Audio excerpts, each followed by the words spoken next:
Cui nu este frică să facă prezentare în public? Nu este frică? 1, 2, 3, mâna sus, sus, sus, sus, sus, să se vadă. Ok, voi sunteți curajoși și pe care îi scot imediat în față. Țineți mâna sus. Hei, nu. Ok, Craig, I just found you a couple of guys that are going to make a presentation pitch in front of the hall. Yeah. Da, am ajuns la prima parte practică. Irina, te rog, vină în față. Da, ai ridicat mâna. Alex?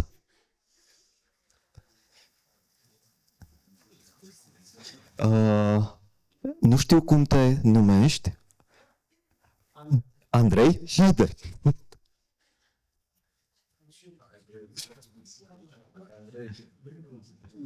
Bun. Avem 3 oameni aici în față. Vor avea un exercițiu. Vor trebui să facă în 90 de secunde un pitch, fie pentru, hai să facem foarte simplu. Gândiți-vă că în sală aveți o masă de clienți potențiali. În 90 de secunde vă rog să încercați să îi convingeți. Craig, I'm going to translate. Yeah, and if possible, the pitch should be in English. In 90 seconds, they have the task to convince the people in this hall to become their clients. And you are going to provide first a short feedback, and then you're going to help us to improve. Okay? Andrei, începem cu tine. Ce vrei tu? Ce vinzi tu? Ce vinzi? Nu pot să zic. Atunci vinde ceva vinde-le oamenilor ceva ce vei dori să vinzi cândva. Spune-ne ce vinzi. Hai să spunem că din domeniul IT trecem pe blockchain și vindem criptomonede. Perfect. 90 seconds, he's going to sell you cryptocurrency. Please.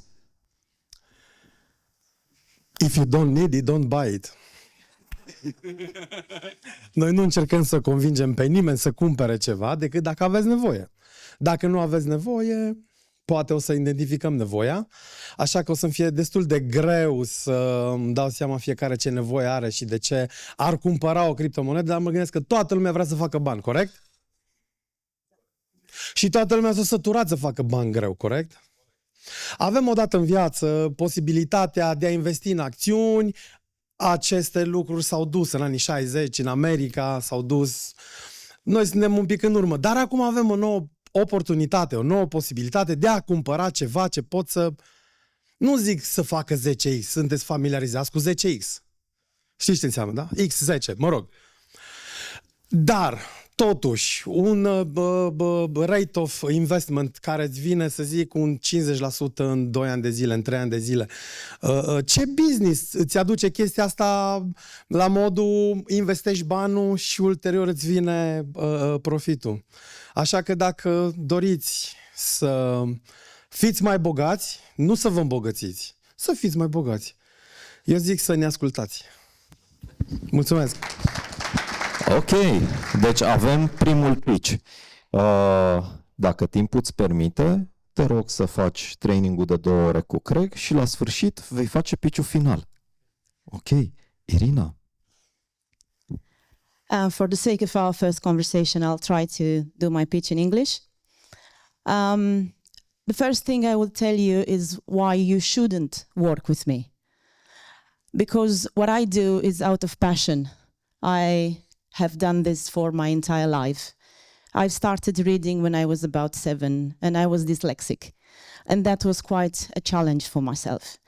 So I try to read as good as I can and as fast as I could. After reading, it started writing. And after writing, it became storytelling. And after that, it became a passion. So I'm one of the lucky people that has a profession that started as a passion. So if you're going to work with me, I'm going to be extremely perfectionist. And I will squeeze every single idea that you have. and I will work yourself out before I work myself out.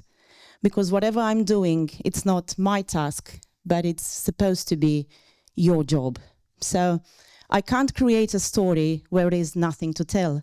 So I will try to find whatever you have inside of you and take it out. I will have to understand who you are better than yourself. I'll try to understand your client's behavior better than yourself. So 3 things why you shouldn't work with me is if you're not an established business, it's going to be quite hard. If you don't know your market, it's going to be very difficult. And if you don't believe in fairy tales and in stories, that's going to be quite difficult. But otherwise, I'm here for you. Thank you.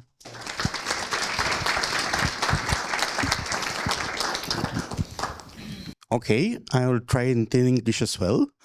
I'm here to tell you a story about a client of ours.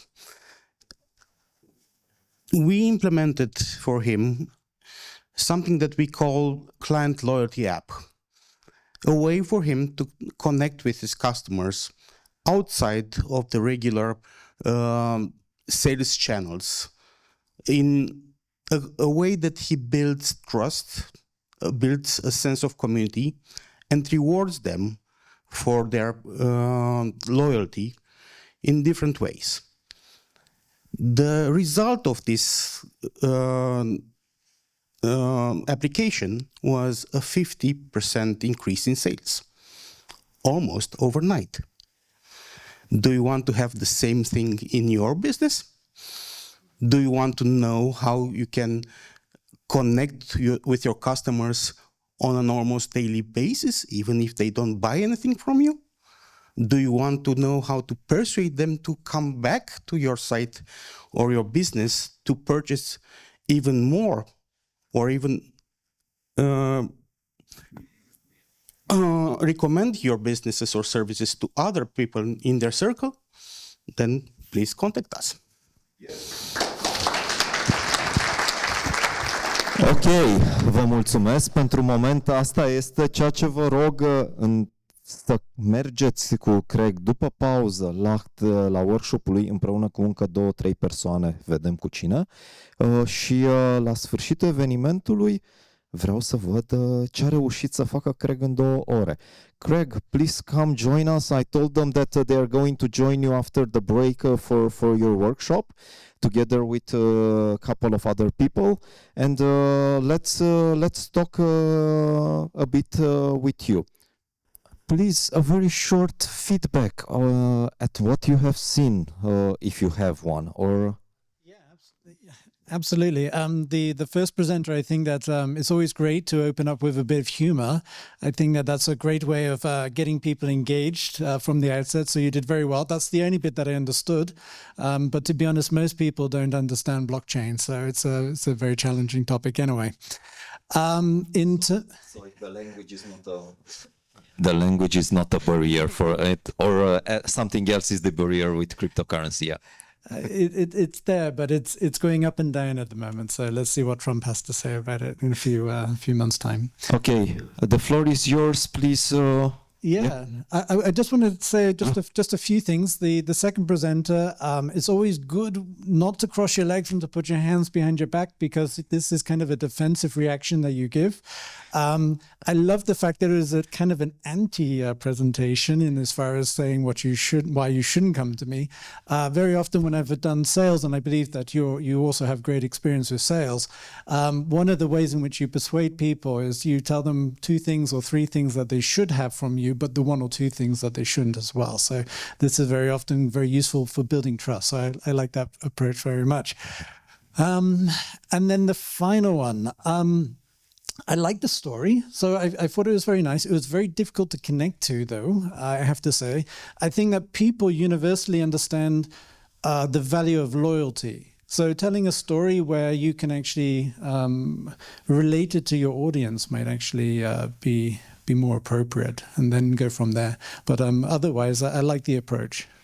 Okay, now inspire us. Oh, okay. First and foremost, I should say buonasera, because this is Bună ziua, not bună seara. Bună seara was the other one. in the evening. Okay. We're trying. So that's my intercultural attempt to come with some language norms. It's great to be here. It's such a great pleasure. And I'm going to be giving this workshop a little bit later, but one of the things that I talk about within my workshop is what I'm going to present to you today, which is the value of telling stories. And we've actually seen it already demonstrated so well. I don't necessarily understand what everyone's saying, but ChatGPT gave me a really nice summary of everything that people were saying. So that's wonderful. So, let's click here. So I want to ask, and this is something that I do, I want to engage with you. So please feel free, stick your hand up and shout at me. It's something that helps us to engage a little bit better in this whole process. And I have this first question, which is, how do we communicate and convince others that what we do has value? Yes. We offer truthful. Okay, thank you. We just offer truthful insight in our business, and we try to give them as much information as we can without sugarcoating it, or by being truthful to our clients and to our potential clients, actually. Okay. And I feel that truth and giving them reasonable information and good feedback from the market that we have had in the past is a very good way to tell others that we do provide value for their business. okay. And of course, they provide value for our business also. Okay. So a lot of testimonials, a lot of insight into how you do business. Inside in how facts. we do business, not testimonials, but Okay. inside facts about how I conduct my business, about how I approach a certain situation that we are talking about. And what do you do? I sell electronic components. Lovely. Thank you. Thank you. So if you need electronic components, lady over here will tell you all about her business. Does anybody else have any thoughts? Yes. Yeah, Andrew. one moment. Thank you. Well, first of all, the best way is to ask what they are searching for. What is their need? And then we can calibrate what we can offer as a response to that. Absolutely. So That's what I'm trying to do always with my clients. yeah, I think if I'm right in my interpretation, you did mention that you have to go out and you have to learn about your customers and what their needs are, what their problems are, so that you can align better with that. I completely agree. Good morning. Good morning. This is my name is Dan Matescu. So I find that a really good option to connect with new customers and a new market would be to offer a free trial of your services. Okay. So this way, having in mind my colleagues mentioned about the reviews, I find it's really easy to get new reviews. Especially 5 stars if your services or products are really good. If you offer those free trials, for instance, through my personal experience, a couple of months ago I opened somehow, let's say, the world's first luxury virtual reality club. The world's first luxury virtual reality club. So my thoughts on virtual reality and this technology was to implement it not in some sort of basement for fun, for games and so on, but for relaxation purposes. Okay. So I rented out a rooftop here in Romania, in Sibiu. It's a 300 square meters very beautiful location, very beautiful venue, and it only has like 40 spots, 40 seats. Okay. That's it. Sofas, luxury, and very good coffee. So I had really big problems at first to get customers to go up to the 6th floor. So I made an announcement for a free trial, and this way I got all the whole city almost to come up and visit. So basically, providing a demo, giving people the opportunity to experience it, backed up by testimonials. I think that it's for VR. I think it's also, and this you have to think about the industry and who's going to be buying from you. I think that VR is definitely one of those things that you have to try. I was in San Francisco for 3 weeks last year, and I had the opportunity to sit down and and experience the Vision Pro that they have there, and it's incredible. So, I think that at some particular point, you won't be pulling out a phone, you'll be flipping on some glasses, and that will be the new form factor for our communication. I think it's the direction that we're going in. Okay, so we've had quite a few answers there. If you're interested in virtual reality, there's a gentleman there for you.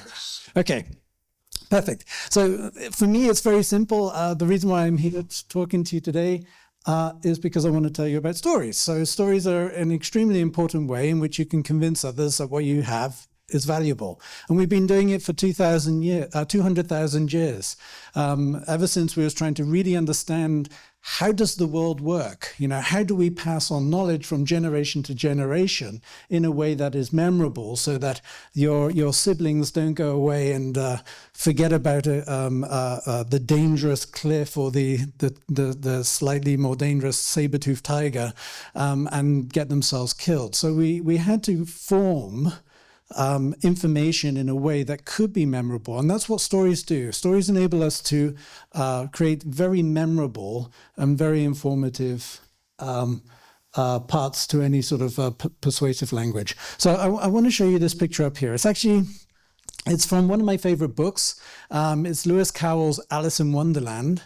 And here we get to see a scene where Alice is actually introduced to some of the eccentric characters within the story. So we've got the Marsh Hare, the Dawn Mouse, and then we've got the Mad Hatter. Okay? And it's quite interesting because Mad as a Hatter in English colloquialism is a light-hearted way of suggesting to somebody that they're crazy or insane. And actually this comes from hat making back in the 17th and 18th century in the UK, because those hat makers would use mercury in the production of the felt that went into the hats. And as they were working the hats, they were effectively poisoning themselves. And mercury poisoning, which is also known as Mad Hatter's disease, was a big part of it. And it found itself not only into the English language as an expression, but also into Lewis Carroll's story and became a character here. So what I've been able to demonstrate to you in just a very, very simple story is about what I feel about this picture, what its relevance is to me, what is actually happening here. You've been introduced to main characters. You've been told a little bit about English language and the etymology of some of our expressions. And you've also been introduced to a particular period of hat making, a production method, the use of mercury, its involvement in creating mental health issues back in the 17th and 1800s. There's a lot of information here. It's being used to pack in lots of different ideas, aims, results, and it can be used for complex data. And the chances are, the next time you see this picture and you think about the story that I've just told you, you'll have something to tell somebody else. And this is something that's really important. I go around and I give these sorts of workshops to hundreds of startups, high-tech startups, space tech startups. And the one thing that they always do is they come back to me and they say, "Oh yeah, I remember you telling me about the Mad Hatter." And maybe they don't remember the whole thing, but they do remember some of it. And that's the power of telling a really good story. Okay, but the other thing that I would say about telling stories, and I think this was touched upon, is a great way of building trust. So the way in which you tell a story and the way in which you are able to share your perception of the world is a great way to reducing the barrier, the distance between you and the person you're communicating with. So it's a great way of showing, can you be trusted? What are your values? All of these things are important. Okay, so I put this guy up here. Are we familiar with who this is? Okay, great. So we know this character. He's James Bond. What do we know? James Bond. Well, okay, it's Daniel Craig.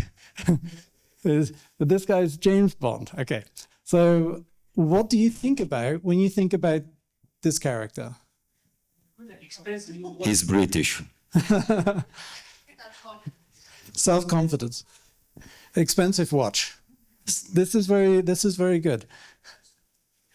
Any other views? Let's go for this table over here. He's passionate. He's passionate. About cars, women. What kind of cars? Aston Martin is especially. However, Aston Martin and Defender, so they're both English. Yes. Anybody else? Oh, okay, fair enough. Money penny. Very good. What? Sorry? Attention to details. It's great. You see, there's a lot. This one character, I've just shown you a picture of this guy, and you've got so many different impressions. He's a gambler, so he's a bit of a bad guy, a bad boy. No, not a bad guy, a bad boy. Yeah. Yes, he's probably got a crypto wallet. Amazing. Yeah. So the thing is that we've just learned quite a lot just from listening to you. That here's a guy who very often he falls in love, right? So there's an emotional bond. Very often he loses that person who he loves. So you experience his pain, his loss. So we empathize with him. But at the same time, he's a ruthless killer. He's an operator. He's somebody who is associated with class and efficiency. So, and you mentioned it when you said expensive watches. Indeed, he is a brand selling machine. Okay? He sells brands.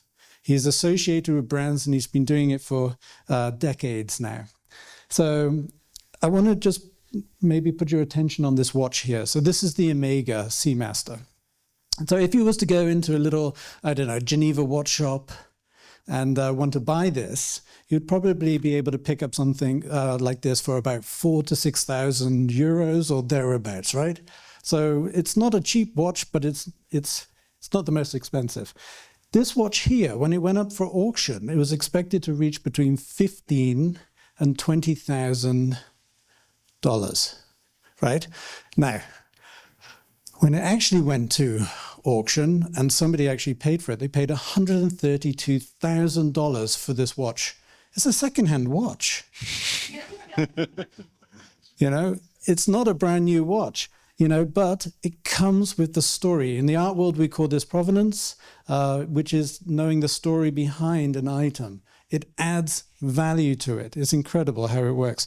And what I want to do is I just want to introduce you to two guys, if you've not already been introduced to them before. And this is Joshua Glenn and Rob Walker. They're brand analysts and journalists in New York. One is for the New York Times. And they said this statement. They said that stories are such a powerful driver of emotional value that their effect on any given object's subjective value can actually be measured objectively. Okay, that's a tongue twister, I know. But if I try to distill it, I would say that we can quantify emotions. We can put a value on your feeling. We can therefore put a value on the value of a story. What they did was they ran an experiment. You can actually go and visit this link here and you can see what they actually did. But basically, they went out and they bought 100 objects, very small objects, from thrift stores, from secondhand shops, from garage sales, those sorts of little items. And they had a budget. I think they spent no more than $128. The maximum they spent on a single item was about $1.50. And they took each one of those items and they found a prominent author. And they said, write me a story that can go with this, a fictional story that can go with this particular object. They then took the story, they took the object, and they put it back onto eBay.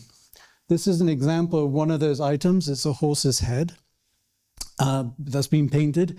And this is just a small extract of one of the stories that was written together with this. When they put it back onto eBay and they sold it, here's another one of the examples. As I said, not remarkable at all. Very cheap. But this here was actually originally purchased for $1. And when it was sold back on eBay with a story, it made $51. In total, of the budget that they originally set out with $128, they managed to sell it for about $3,600 or so dollars in total. That's like that's about 30 times. That's like 2,800%.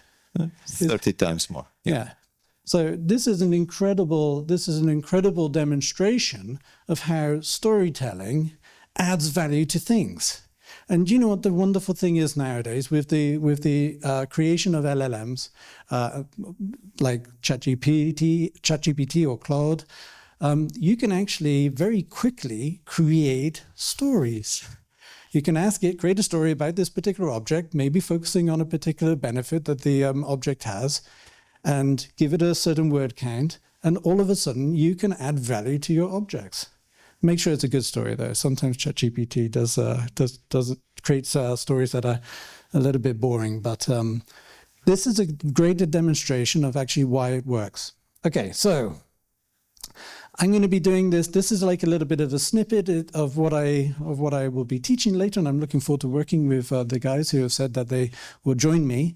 But the main goal here is to understand the importance of storytelling, and actually I'll go into a little bit more in terms of what its effect is on the physiological status of your brain, the chemicals it produces. I will look at how you can use figurative language in order to make pitches more vivid. We're going to learn how to concisely explain your project in a single sentence. This is something that very often people struggle with, is like when you ask, what do you do? The problem is that most people, they give you lots of different angles and examples. It's very difficult to do this, but it's a critical step in giving a good pitch. You will look at some basic examples. So I've created some pitches in my life, and I will be showing you a few of those. And I will help you to understand how verbal and non-verbal communication can help enhance your pitches. So that's pretty much the topic of my workshop a little bit later. Okay. Let's invite the people for the workshop. They're the three persons that made the pitches: Irina, Alex, and Andrei. Would you like to join them? Yeah. Okay, please come in front. Come, all of you. Would you like to join the workshop? Okay, please. And we have one more place. Who wants the last seat to get it? You have one, but you did not discuss with me. Okay, yeah. So, yeah, 7 would be too much, Craig, for you, because we have 5, 6, one more we have, if one on. Yeah, absolutely. Okay, the last. I'm not intimidated by numbers. Okay, then they're going to be, 7. These are going to take part in your workshop that is going to happen in a different room, and we are going to meet.